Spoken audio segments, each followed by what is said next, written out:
Hi everyone. In this video, I'll be speaking about the most 7 common mistakes when you launch a business. But just before, I would like to first thank you for the over 30,000 views on my channel. Thank you so much for all the comments and the subscriptions as well. The last videos were in French, but further to the request of many of you, I will this year run this in English as well. Still, of course, speaking about negotiation techniques with simple and straightforward tips. But I will also expand to other business, legal, but also compliance topics. So bear with me and continue to follow. So back to our today's topic. What are the most common mistakes when you start a business? What are the most common issues that business and entrepreneurs meet? One of the first mistakes is not having a good business plan. Obviously, a good business plan is one of the first steps. You need to think and design the main components of your future business. This is a roadmap that will guide you through each stage of starting and managing your business. You will use it as a roadmap of how to structure, run, and grow your new business. Business plans can also help you to get funding or bring on new business partners or investors. Make sure you work it correctly.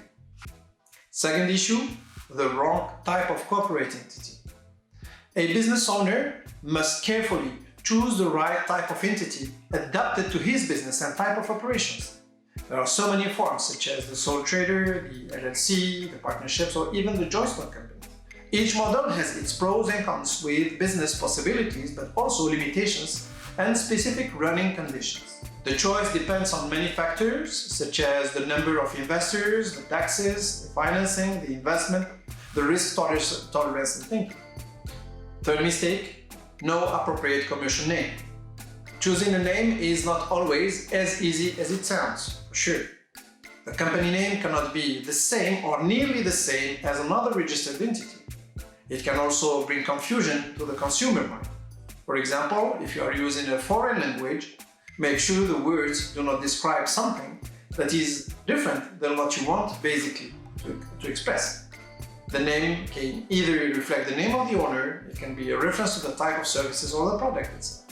Make sure you choose the right and appropriate commercial name that is available, that is free of rights, and that can express your services, the entity, or what you have to offer.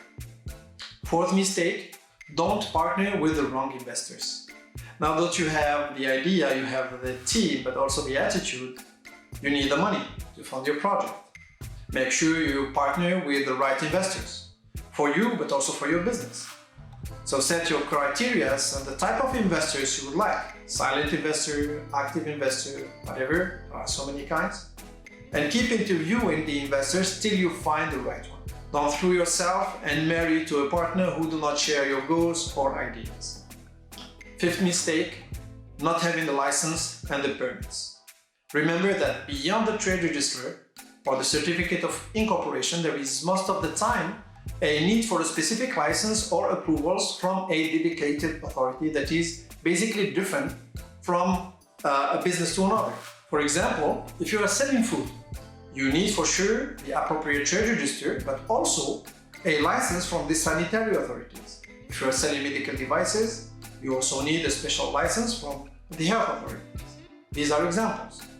Before starting a business, make sure you are aware about the minimum regulations and laws that apply to your business. It can be sometimes not easy to obtain and have a high cost. The right resource. Depending on your type of business, make sure you hire the right resources at the right time. Don't hire 10 employees if you only need to start with 2. Focus on the right profiles and think about the alternatives such as temporary jobs or consultants. Make sure you anyway sign a work contract or a service contract with these people. Last but not least, don't avoid contracts. One of the biggest mistakes of a business owner or an entrepreneur when starting a business is the failure to implement contracts with shareholders, with service providers, or with employees. No matter how good relationship may be, bear in mind that everything is fine as long as things go well, but when things turn sour, only written and negotiated contract will protect you and your interest. Make sure you sign a proper agreement. By the way, my final tip for this video while launching a business make sure you have the right people around you to give you the relevant advices, the relevant support and expertise to avoid all these mistakes. Thanks for watching. See you next time.